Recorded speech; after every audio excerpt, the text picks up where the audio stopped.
Alors bonjour et bienvenue. C'est avec une immense fierté que j'ai l'honneur de décerner le prix du Patriote de l'année à 10 personnalités cette année pour marquer le 175e anniversaire du soulèvement des Patriotes en 1837-38. La Société Saint-Jean-Baptiste de Montréal a été fondée en 1834 par un groupe de jeunes patriotes et on décerne ce prix à des personnalités qui ont contribué au développement de la nation québécoise dans les secteurs sociaux, artistiques, politiques, dans l'ensemble des secteurs. Alors, c'est donc un événement très spécial cette année.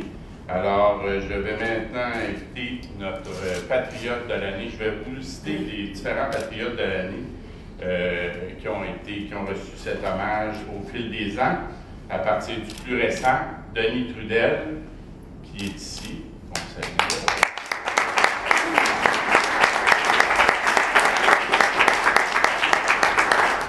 L'historien Gilles Laporte, qui est ici aussi.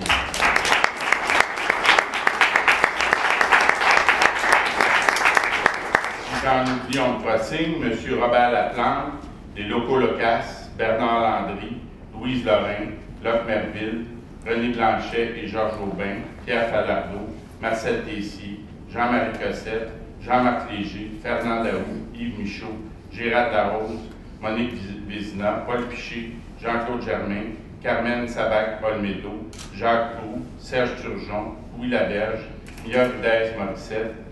Et à l'occasion du 150e anniversaire, il y avait eu en nomination les lauréats Gérald Godin, Gérard Leblanc, Yvonne Hubert, André Brassard, Claude Gosselin, Gilles Proulx, Jacques-Henri Pin, Pierre Harvey, Lorraine Pagé, Roland A. Pinsonneau, Fernand Roberge et Gilles Vigneault. Il y a aussi eu Gaston Cholette, Jacques Parizeau, Jean Doucet, Raymond Lévesque, Raymond Barbeau, André Bertrand Ferretti, le docteur Camille Lorrain, François Albert Ranger et Marcel Chaput.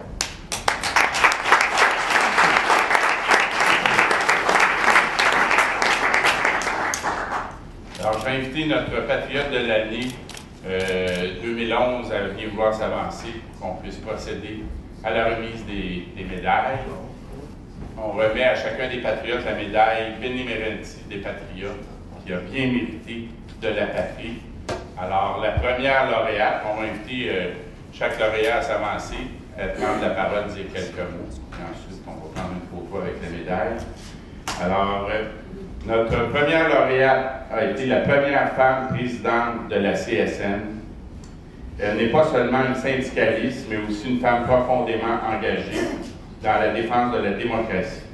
Elle se démarque par la profondeur de ses réflexions et un souci de justice qui l'amène à prendre souvent position pour la défense des composantes populaires de la société québécoise.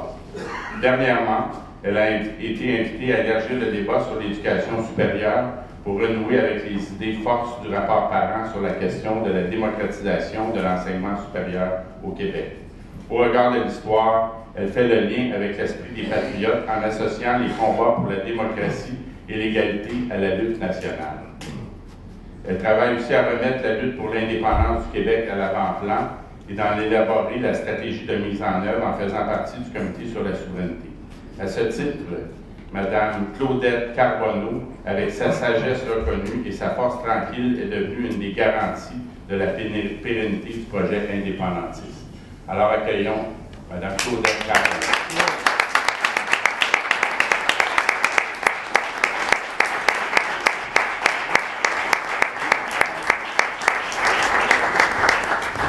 Merci beaucoup, M. Beaulieu, pour ces bons mots. Je vous dirais, particulièrement honorée et profondément touchée par cette distinction qui m'est remise aujourd'hui pour souligner une vie de parcours militant auprès des travailleuses et des travailleurs, bien entendu, auprès des femmes aussi, qui ont mené des combats très importants pour tailler leur place dans la sphère publique, et bien sûr auprès de l'ensemble des Québécoises et des Québécois, puisqu'à la CSN, on croit nécessaire à une défense pleine et entière des travailleurs, de nous mêler corps et âme de toutes ces questions qui sont au cœur du vouloir vivre ensemble, notre langue, notre culture, notre capacité de faire des lois, de gérer l'ensemble de nos ressources et de nos impôts dans une perspective de solidarité intergénérationnelle et de prendre notre place sur la scène internationale. Alors, merci à la Société Saint-Jean-Baptiste pour cet honneur qui m'est fait, honneur qui se trouve décuplé par la qualité des récipiendaires, qui sont tous des personnes profondément engagées et plus grandes que nature.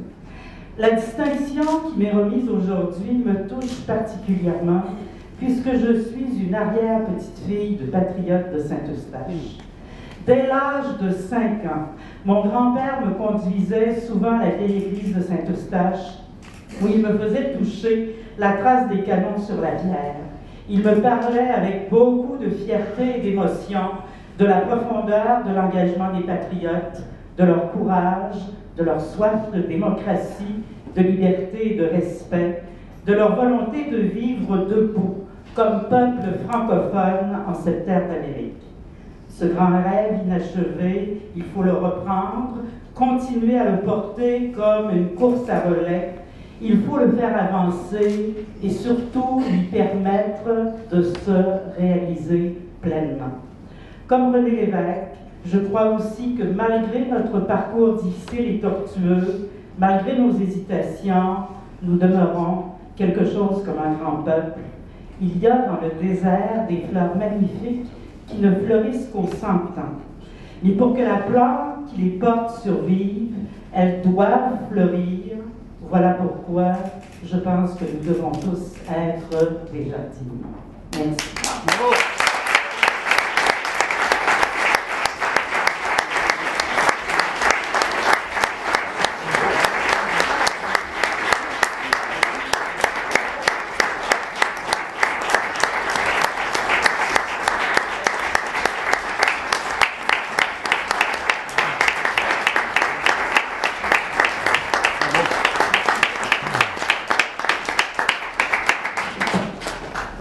Notre prochain lauréat est auteur, metteur en scène et concepteur de spectacles.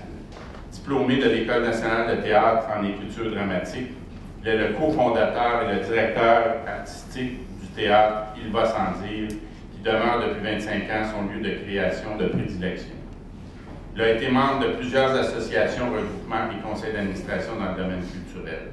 Homme de théâtre, il a signé la création à la scène comme à la télévision d'une centaine de spectacles et d'émissions dramatiques, dont la récente pièce « Tout ça m'assassine ».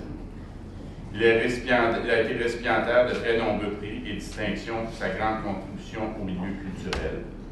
Dominique Champagne a joué un rôle important dans les mobilisations printanières de cet été.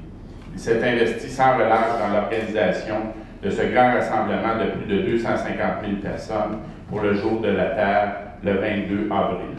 Il milite pour le bien commun, le partage de la richesse, le respect des droits de tous les citoyens et de l'environnement. Dominique Champagne.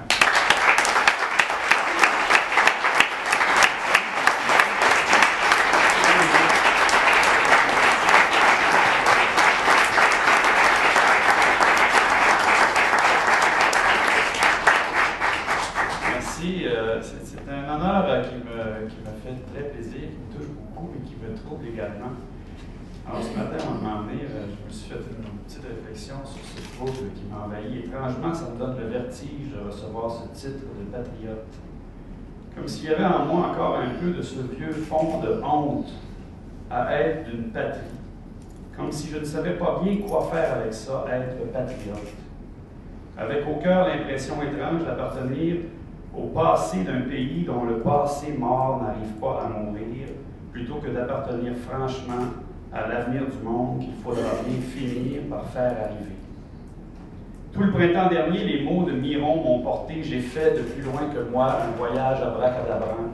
Il y a longtemps que je ne m'étais pas revu.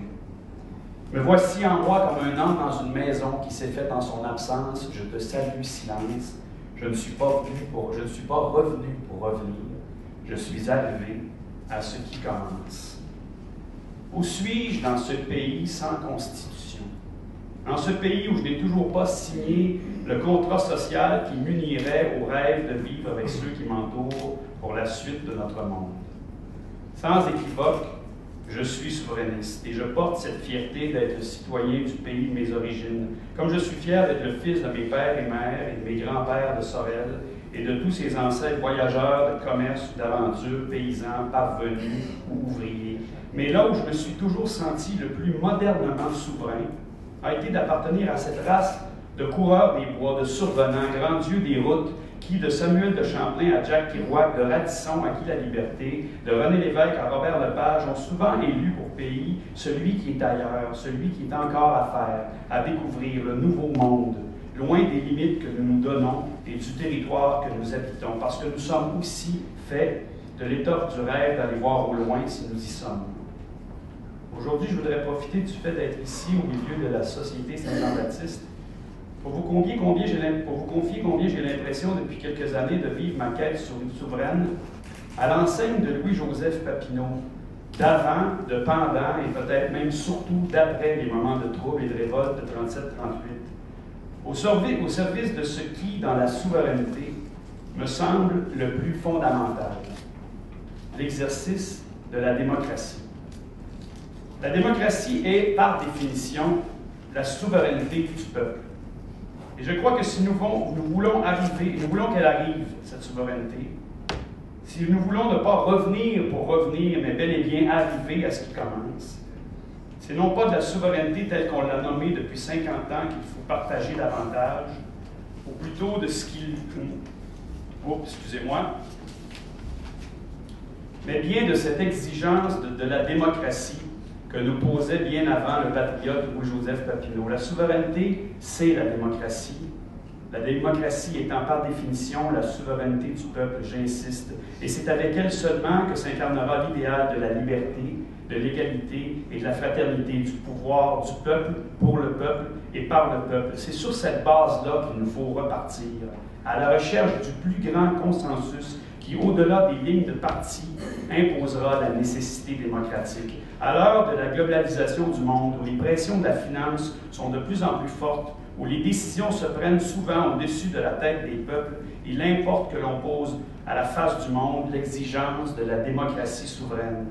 Aujourd'hui même, le ministre des Finances, étant souverainiste, déposera son budget et regardez bien ce qu'il exigera. Regardez bien ce qu'il exigera, ou plutôt ce qu'il n'exigera pas du capital mondial qui se dépense à extraire de notre sous-sol la richesse nationale. Dans la position de faiblesse où il se trouve, la position où nos dissensions l'ont mis à la dernière élection, ces dissensions-là doivent cesser. Nous n'avons pas le luxe de toutes ces nuances et de toutes ces dissidences qui, si on y prend garde, ramèneront au pouvoir ceux à qui profite le moins de démocratie. En juin 1837, dans une assemblée publique, Papineau déclarait « Persistons à demander un gouvernement responsable. L'abolition de la Compagnie des terres si haïssable et si haïe. Le contrôle par les représentants de notre argent. Insistons sur ce que les officiers publics soient nos serviteurs, comme ils le sont et doivent l'être, et non pas nos maîtres, comme ils le prétendent et le veulent, et justice nous sera rendue. La souveraineté d'un peuple consiste aussi dans son droit à disposer de lui-même, à disposer lui-même de ses ressources naturelles collectives. Et pour réaffirmer cette exigence, il faudra peut-être casser le moule de la souveraineté telle qu'on l'a nommée depuis des années, et qui n'arrive pas à rallier une majorité afin de rallier le peuple tout entier. Notre souveraineté est liée au contrôle démocratique de nos ressources, comme elle est liée à l'exigence écologique qui imposera à tous et chacun le respect de la vie où nous vivons sur la terre où nous nous trouvons. Notre terre, c'est le Québec.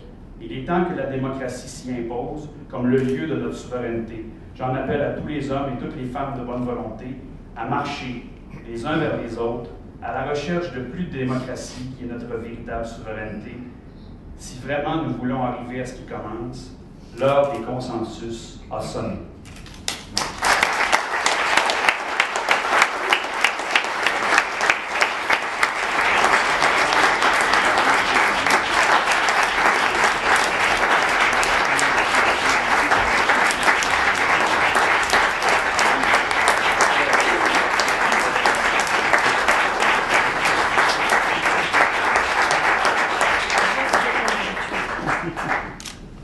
Notre prochain lauréat a consacré humoriste de l'année à 3 reprises, récolte les honneurs depuis sa sortie de l'École nationale de l'humour en 1998.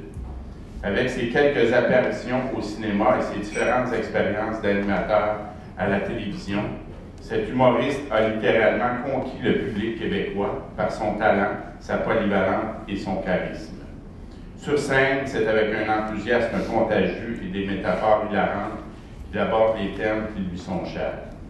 Toujours soucieux de faire rayonner la langue française, il entreprend son retour une courte tournée où il ira à la rencontre de 11 communautés francophones du Canada. Après 900 représentations de ses 2 premiers spectacles, il entame actuellement sa 3e tournée avec les Heures verticales, son nouveau spectacle qui le mènera aux 4 coins du Québec.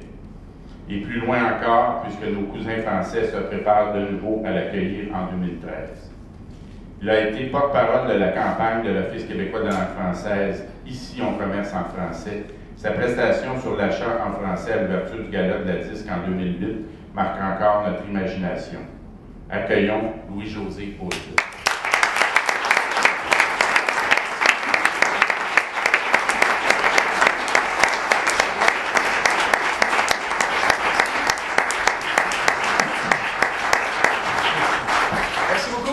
Que Dominique a tout dit. Moi, j'ai pas fait de chorégraphie. Je dansé pour vous ce matin. Et très, très heureux, très honoré d'être ici parmi vous ce matin. René Lévesque a été mentionné une ou 2 fois depuis le début. Et moi, j'aimerais souligner qu'on a ici le micro dont M. Lévesque s'est servi 15 novembre 1976. C'est exactement le même micro. Pas mal le même modèle. Et il marche quand même très bien. Il était aussi dans 1x5. Et donc, moi, je voulais pas passer après Dominique, puis ça a donné comme ça. Je voulais pas vous passer après Fred non plus. Après Julie, on sait qu'on est parmi un groupe prestigieux quand on veut pas passer après personne. Il y a personne après qui je voulais passer ce matin. Donc, voilà, bravo à tout le monde. Et très heureux. En plus, je pensais que j'étais juste en nomination, mais tout le monde gagne, finalement.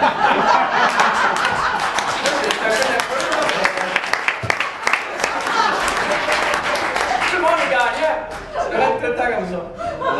Juste nomination, laissez-nous chez nous. On a déplacé les nominations. Donc, oui, donc moi j'ai passé un bon moment cette année en France à faire des spectacles. Et puis il y a quelque chose qui me frappe toujours quand je vois là, c'est qu'il parle du québécois, pas juste comme nous, mais comme d'un langage. Disons, il parle en québécois, il fait des sketchs en québécois. Puis on ne sert pas ici du mot québécois comme étant une langue, mais plus un accent. On a un accent québécois, mais eux là-bas ils disent carrément qu'on parle en québécois. Et ça me surprend toujours, puis je trouve ça, à quelque part je trouve ça beau, je trouve ça bien, je trouve ça sympathique de parler en québécois. Je dirais qu'ici on ne fait pas ça, mais là-bas, je pense qu'ils trouvent ça le fun. Je ne sais pas qu'est-ce qu'ils comprennent dans mes jokes, honnêtement. Je change pas mon accent, je vais vraiment en québécois, puis ils trouvent ça, ils semblent comprendre ce que je fais. Je ne sais pas pourquoi, je ne sais pas ce qu'ils trouvent drôle, mais quand je change mon accent, ils n'aiment pas ça. Ils veulent vraiment que je parle en québécois. Donc, je ne sais pas vraiment s'ils rient de moi ou des jokes, mais je suis très heureux de répandre le québécois partout où je vais, puis j'espère continuer à le faire longtemps. Et je réduirai les impôts. Excusez, je fais comme ça. Bravo!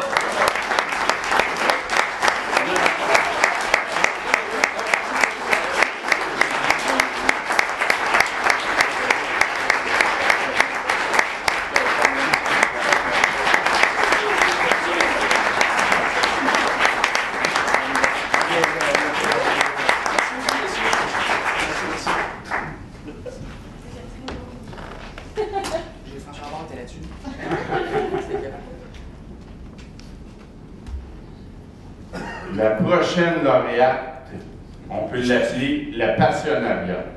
Ce vocal n'est pas exagéré en ce qui concerne la militante Maria Mourani, avec qui j'ai eu le plaisir de militer alors qu'elle était présidente du Parti québécois de Montréal lui-même.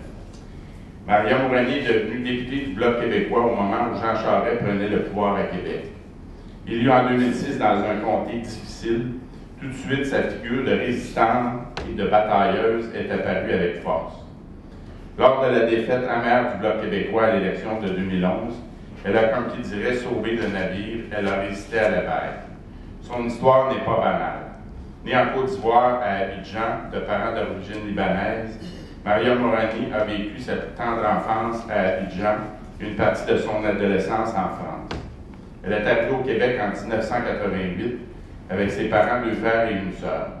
Elle fait ses études supérieures à l'Université de Montréal où elle obtient un baccalauréat en criminologie et une maîtrise en sociologie. Elle travaille comme agente de libération conditionnelle et devient éducatrice au Centre jeunesse de Montréal. En 2006, elle publie La face cachée des gangs de rue, puis en 2009, Gangs de rue incorporés. L'une des premières depuis le référendum de 1995, elle a perçu qu'il fallait relancer la bataille de la langue. Naturellement, elle s'implique dans la fondation du mouvement Montréal français. Le Québec a découvert alors un nouveau tribun, une voix particulière qui avait la magie de conquérir une salle et d'influer un nouvel espoir. Maria Morin.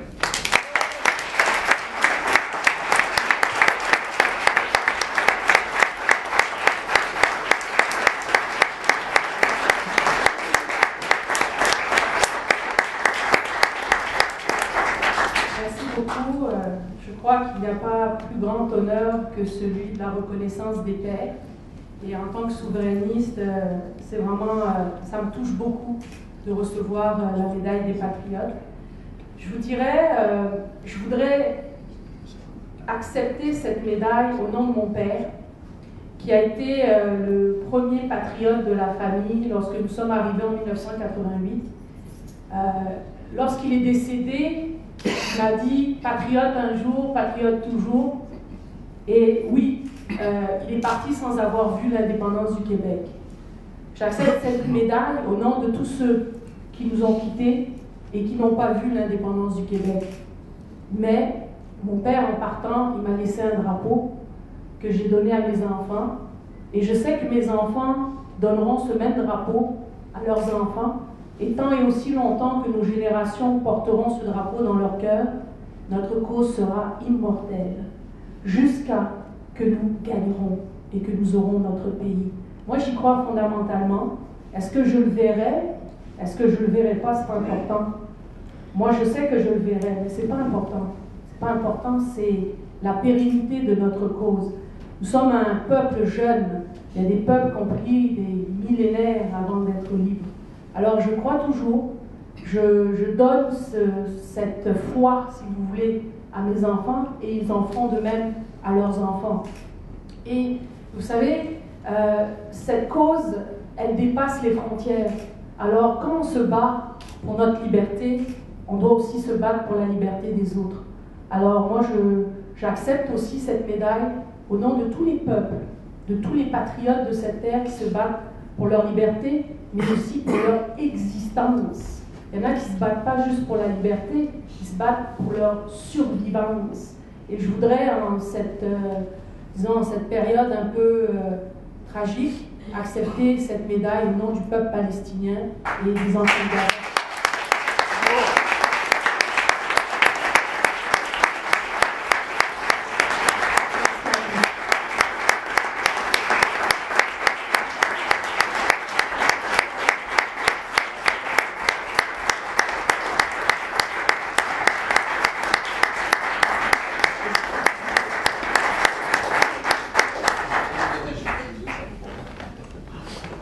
Comme Gilles Vigneault, il a décidé de mettre son village sur la carte du monde. Comme Gilles Vigneault, il nous a fait découvrir que c'était son village qui contenait l'univers. Saint-Élie de Caxton est le nouveau Natashquan des temps modernes. Tout cela a commencé par de simples contes qu'il colportait à gauche et à droite. Puis il s'est mis à gagner des prix, à faire des chansons, à faire le gala de la disque, et aussi à gagner des prix avec Luc Picard et 2 films, Babine et Essimac.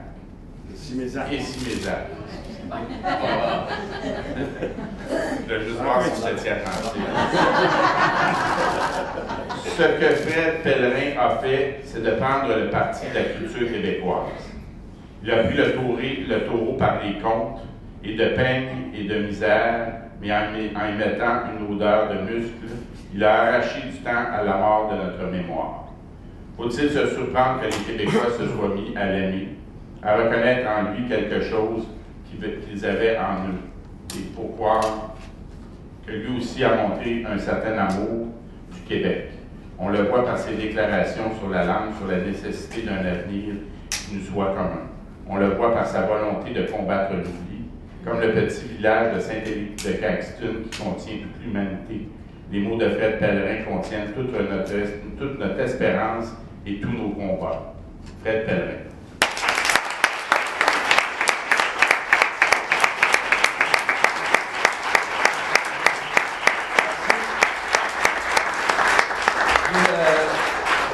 J'ai beaucoup de questions et très peu de réponses, en fait.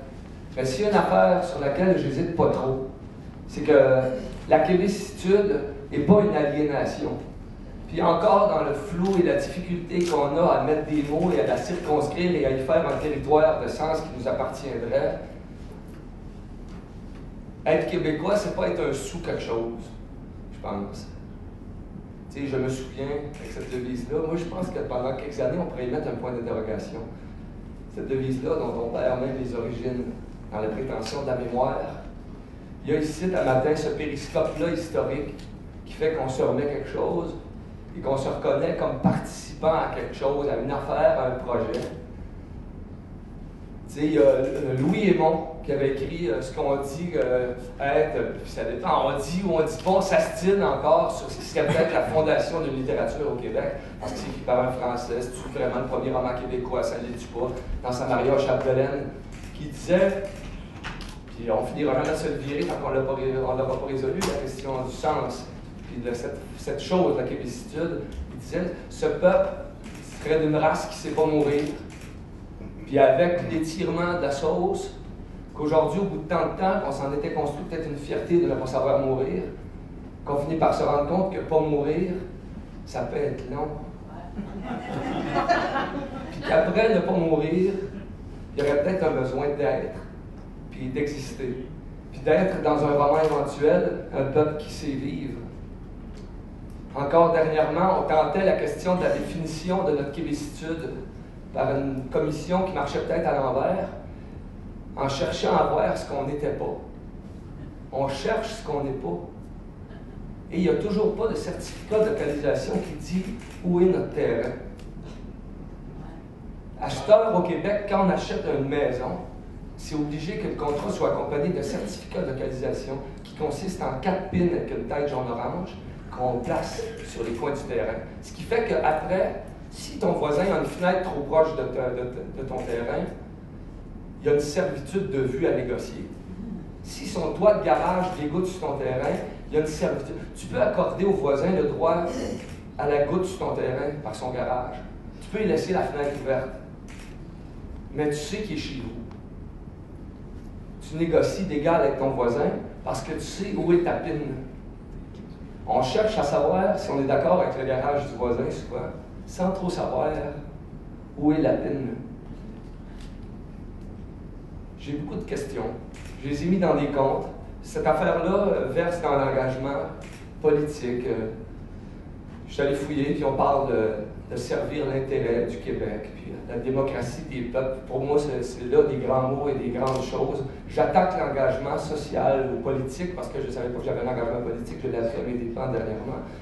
Parce que pour moi, ma batterie politique, c'était autre chose, c'était un objet à part. Puis finalement, je suis allé relire mes affaires, puis j'abonde dans l'engagement politique. Je l'attaque, pour moi, dans l'angle du compte, dans cette petitesse-là de l'artisanat. Je pense que la québécitude n'est pas qu'une notion intellectualisable et pensable dans des essais, des grandes pages et pour l'intelligentsia. Je pense qu'elle participe de notre manière de boire le café le matin. Elle se construit dans les maisons, elle se construit à l'échelle des comptes, et de voir que ces questions-là puissent trouver écho dans les hautes sphères des sociétés Saint-Jean-Baptiste et autres désirs de libération de notre québécitude, c'est très, très flatteur. Je vous remercie de me recevoir par cette grande liste.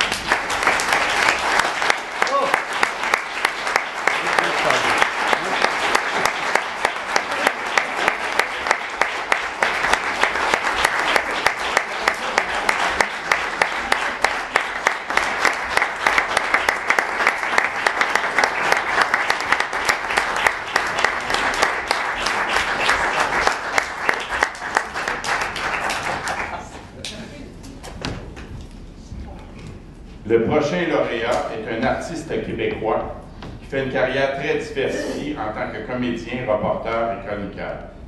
Le grand public l'a découvert dans le rôle de Mathias Bélanger dans la populaire émission Chambre en ville.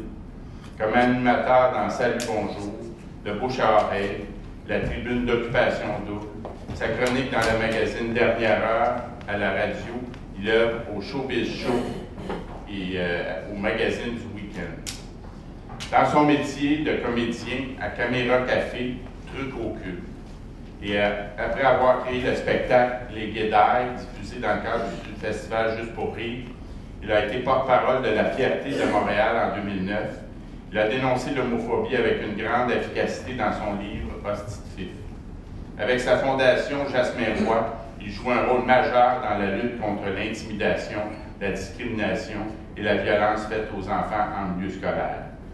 Accueillons Jasmin Roy.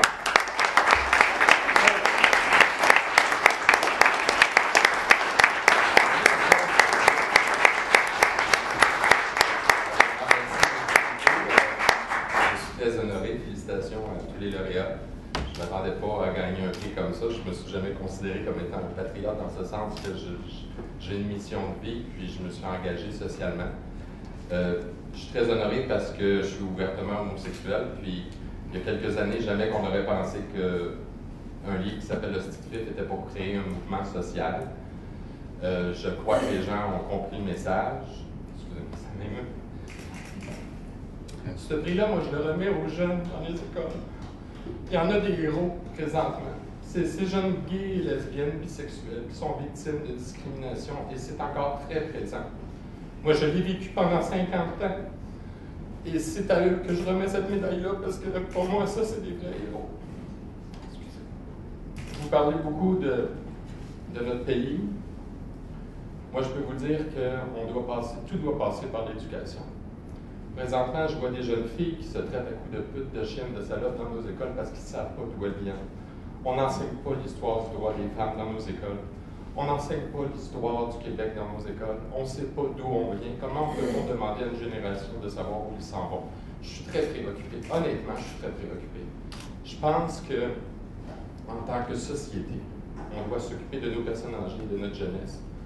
Et notre jeunesse, présentement, honnêtement, il y a beaucoup de décrochage. Puis je ne pense pas qu'on peut bâtir un peuple avec des décrochages scolaires. Je pense qu'on doit bâtir un peuple avec des jeunes qui sont capables d'aller loin, se hisser dans des hauts niveaux d'éducation. Alors, honnêtement, je suis vraiment très touché parce que moi, à l'intérieur de moi, je suis toujours très petit. C'est peut-être le sentiment d'imposteur, mais honnêtement, le message que je veux vous envoyer aujourd'hui, c'est qu'il faut s'occuper de notre éducation. Et dès le jeune âge, avoir une belle qualité d'éducation. Présentement, nos écoles sont étouffées. Puis, tant et aussi longtemps qu'on n'enseignera pas l'histoire dans nos écoles, notre jeunesse ne saura jamais où elle s'en va. Alors, je vous remercie sincèrement. Puis, honnêtement, je le donne vraiment à tous ces jeunes qui se font traiter encore de stupéfiants dans les écoles, parce que moi, j'ai vécu ça, puis je peux vous dire que les vrais héros, c'est ceux qui font leur carrière dans les écoles aujourd'hui, puis qui sont capables de le faire dans un milieu hostile. Merci.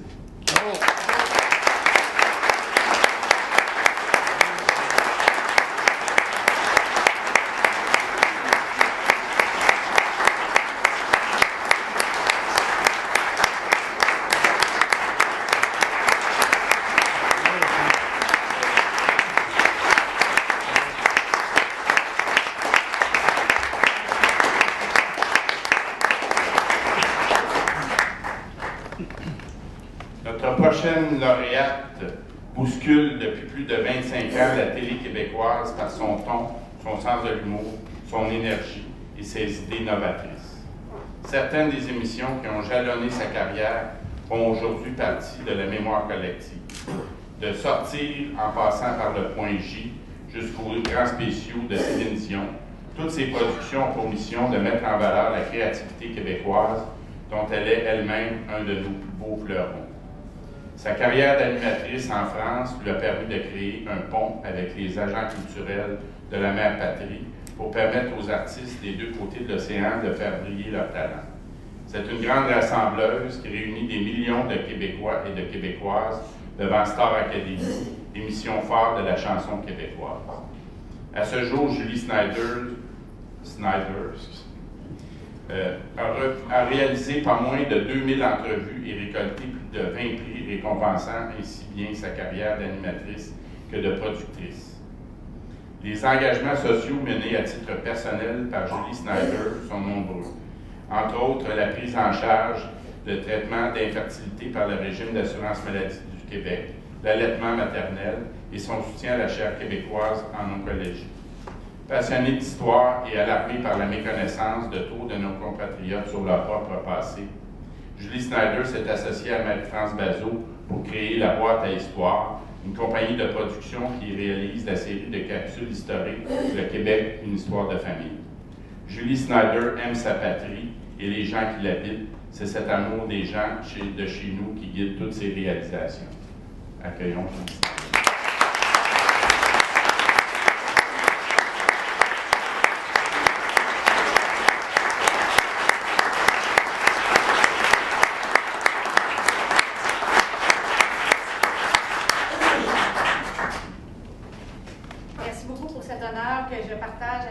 De mon pays, car c'est grâce à eux si je tiens cette reconnaissance-là aujourd'hui. Ce sont eux, en étant réceptifs à mon travail, de ma petite chronique à la télévision communautaire quand j'avais 16 ans, jusqu'aux spéciaux de Céline Dion, qui m'ont permis de faire ce que j'aime dans la vie. Que ce soit en produisant un documentaire sur Pierre Bourgault ou en animant un talk show, j'ai toujours eu le souci de rejoindre le plus de monde possible, parce que c'est en se rassemblant qu'un peuple s'apprend, se comprend et se solidarise. René Lévesque disait « Je me méfie des gens qui disent aimer leur peuple, mais qui n'aiment pas ce que leur peuple aime. » Je suis fière, moi, de participer à la culture populaire et que les émissions que nous produisons rejoignent des milliers et des millions de Québécoises et de Québécois. C'est pour eux que je travaille, ce sont mes patrons et je leur serai fidèle aussi longtemps qu'ils voudront bien de moi. Je suis aussi heureuse d'exporter notre expertise télévisuelle québécoise en France, à travers la francophonie, et même jusqu'aux États-Unis et jusqu'en Chine. Être patriote, c'est pas croire que sa patrie est meilleure que celle des autres. Être patriote, c'est croire que sa patrie est la meilleure pour soi et pour ses compatriotes. Je veux laisser à mes enfants l'amour du Québec, parce que c'est en s'aimant et en se rassemblant et en aimant ceux qui nous entourent qu'on peut accomplir de grandes choses. Je pense que tous les Québécois ont un pays dans le cœur. Ils ont un pays dans leur cœur. Il leur reste maintenant à avoir le cœur dans leur pays.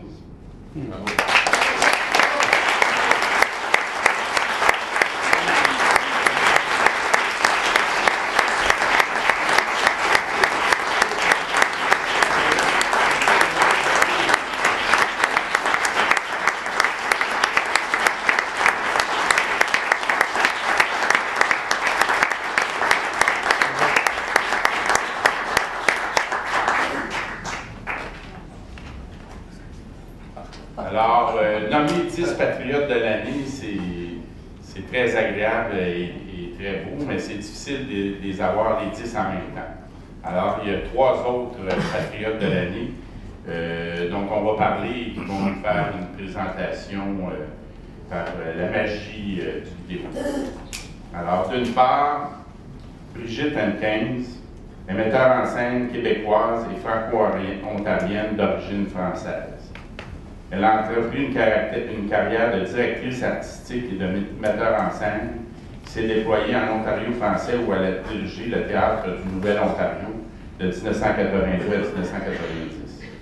Puis au Québec, où après avoir veillé aux destinées artistiques du théâtre Denise Pelletier, elle a fondé sa compagnie Sibylline en 1997. Brigitte Hankins est l'une des instigatrices du Moulin à parole, un événement littéraire ayant lieu sur les plaines d'Abraham à Québec en 2009. On s'en souviendra. Elle est aussi une des organisatrices de Nous, en avril 2012, un événement où une centaine d'auteurs ont lu des textes originaux sur le thème de la démocratie au Québec. Alors, Brigitte Hankins, on lui souhaite le meilleur des succès. Ce qu'on va peut-être faire, c'est qu'on va présenter les patriotes de l'année qui sont absents et on pourra ensuite voir leur capsule vidéo. Notre prochain lauréat pratique la médecine depuis près de 40 ans. Il a été notamment chef du département de pédiatrie de l'Hôtel-Dieu de Lévis, directeur du département de santé communautaire à l'Hôtel-Dieu de Montmagny, directeur du département de santé communautaire de l'Hôpital Sainte-Justice Sainte-Justine et consultant en Albanie pour le projet d'organisation des services de santé de base pour la Banque mondiale. Il a travaillé aux îles Comores avec le soutien du Fonds des Nations unies pour le développement des populations. Il a été associé au centre hospitalier de l'Université Laval pour desservir la population inuit du Nunavik. Il a été directeur clinique des deux premiers centres de pédiatrie sociale en communauté qu'il a fondés dans 2 quartiers défavorisés de Montréal. Depuis 2007, il est président et chef de la direction de la Fondation du Dr Julien, un organisme de bienfaisance qu'il a créé en 2007 pour assurer la pérennité de la pratique de la pédiatrie sociale en communauté. C'est le Dr Gilles Julien.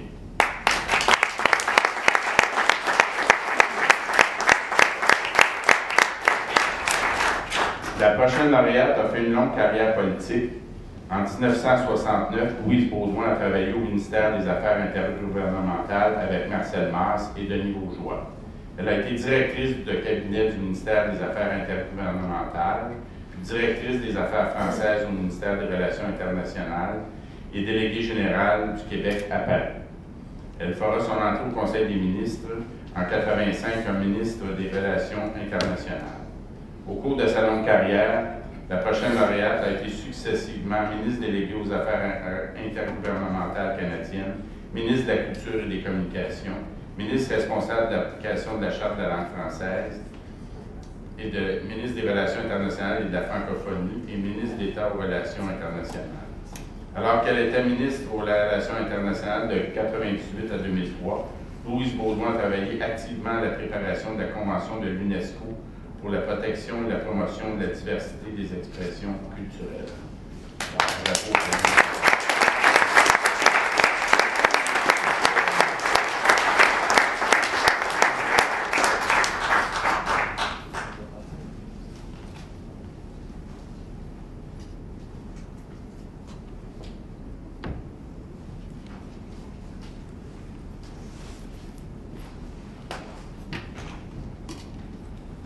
Bonjour, je voudrais rendre hommage et remercier la Société Saint-Jean-Baptiste de me faire l'honneur finalement de me nommer patriote de l'année.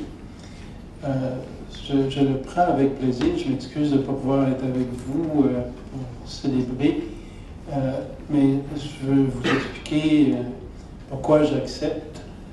D'abord parce que je suis vraiment impliqué beaucoup avec les enfants du Québec, c'est vraiment la priorité de ma vie. Et surtout les enfants les plus vulnérables qu'on échappe au Québec. Et comme société, on ne peut clairement pas se permettre d'échapper près de 30% des enfants qui n'ont pas les outils qu'il faut pour se développer dans ce pays-là, qui échappent au système et que les communautés ont du mal à suivre. Notre approche est vraiment de remobiliser les communautés québécoises autour des enfants, surtout les plus vulnérables. Tous ces enfants-là sont nos enfants, n'appartiennent pas qu'aux familles. Si on veut vraiment recréer un village qui se tient debout dans notre belle province, il faut vraiment tous s'en mêler. Alors j'accepte avec plaisir ce titre parce que je pense que vous soulignez que vous voulez contribuer avec nous à réaliser cette grande mission. Alors, merci beaucoup, j'apprécie.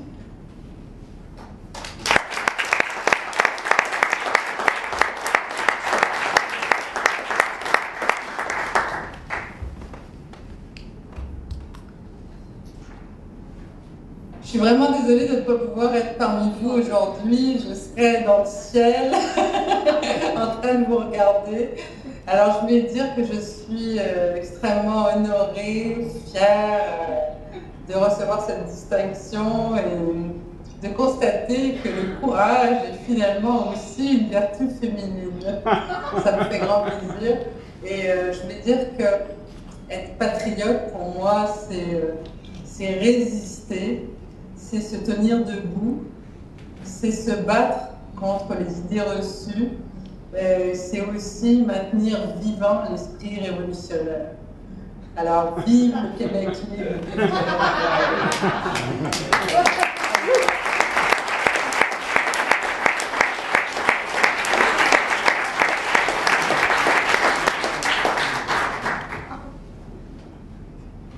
Je suis très honorée d'avoir été choisie par la Société Saint-Jean-Baptiste parmi les récipiendaires cette année du prix des Patriotes. Je dis bien les récipiendaires parce que cette année, il y en a plusieurs, étant donné que c'est le 175e anniversaire de la bataille de Saint-Denis. Mais je suis absente, je poursuis à l'étranger de longues vacances, bien méritées, je crois, et j'espère qu'à mon retour, on trouvera l'occasion, la Société Saint-Jean-Baptiste et moi-même, pour que cette remise du prix puisse se faire en ma présence. Alors merci encore une fois à la Société Saint-Jean-Baptiste. Je suis vraiment très émue et très heureuse de recevoir ce prix.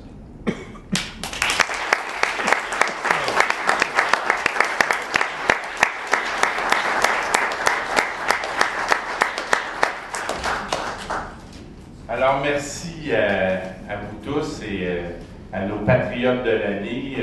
Vous savez, parfois, on revendique beaucoup la Société Saint-Jean-Baptiste, mais il faut aussi souligner ce qu'il y a de plus beau et ce qui fait notre fierté dans la société québécoise. Alors, je vous remercie encore. Il va y avoir d'autres occasions. Certains patriotes de l'année ou certaines vont pouvoir nous accompagner à la commémoration de la victoire de Saint-Denis le 25 novembre, où il va y avoir aussi une réception et il va y avoir plusieurs autres événements auxquels vous allez être invités. Alors merci, c'est vraiment avec une immense fierté que la Société Saint-Jean-Baptiste vous attribue le prix du Patriote de l'année. Merci. Merci.